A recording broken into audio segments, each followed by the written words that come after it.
Switching subjects to, we've all experienced increase in wages, increase in, material pricing. How have you managed to handling those? I think before we were maybe those increases would hit us maybe once a year, but it's almost like it seems like on a monthly basis. How are you handling that in terms of your conversations you're having with their clients? Yeah. So, I guess, first of all, from a budgeting perspective, we started reaching out to our vendors about this time last year and said, hey, listen, we're not interested in surprises. We know what volume we're going to do, and we need to get a sense from you of where things are going. And, that forced us to order, I forget how many trucks. That we could have them. They claimed that we'd have them by April. Some came in February. We're still waiting on, 5. And now, we're approaching August.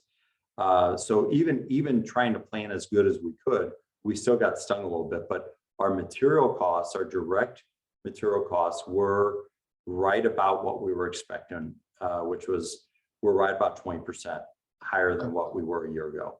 And, we figured that into our pricing. Labor, obviously, everybody's seeing wage pressure. We want to be an employer of choice, so we're going to be competitive on wages.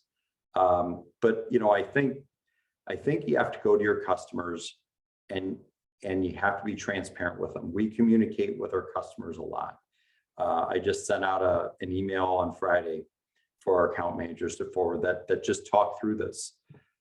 Producers price indexes, I think 2 weeks ago it came out, I think it was about 13%. Wholesale price index was 15% over last year, and then consumer price index was 9%. All right, so maybe I can frame a story around that says, hey, listen, they're all going, this is where the general market is.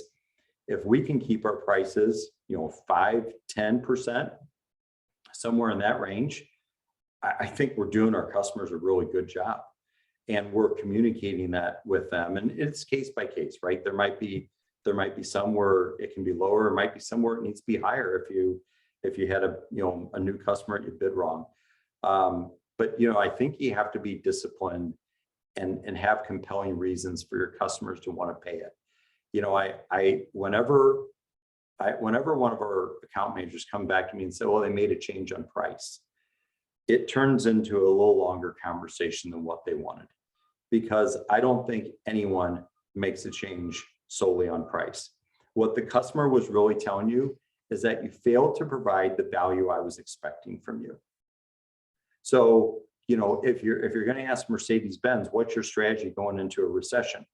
Are you going to raise your prices, given the inflation we're experiencing, but you kind of see maybe a recession's coming? Are you going to raise your prices?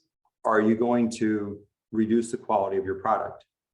Well, a Mercedes-Benz customer, they're not buying it for the price. They're buying it for the quality of the product, right? So I think you have to be really clear on what your brand promises to the market. If your brand promises, hey, we're affordable and we're gonna make sure that you save money on your budget with us, then you better make sure that they're saving money. If your brand promise is that we are going to showcase your property and we're going to do it in a way that's effortless on your part, you better make sure that that's what you do. So I think your promise to the market dictates what your strategy is during times of inflation, and also as you might be approaching a recession.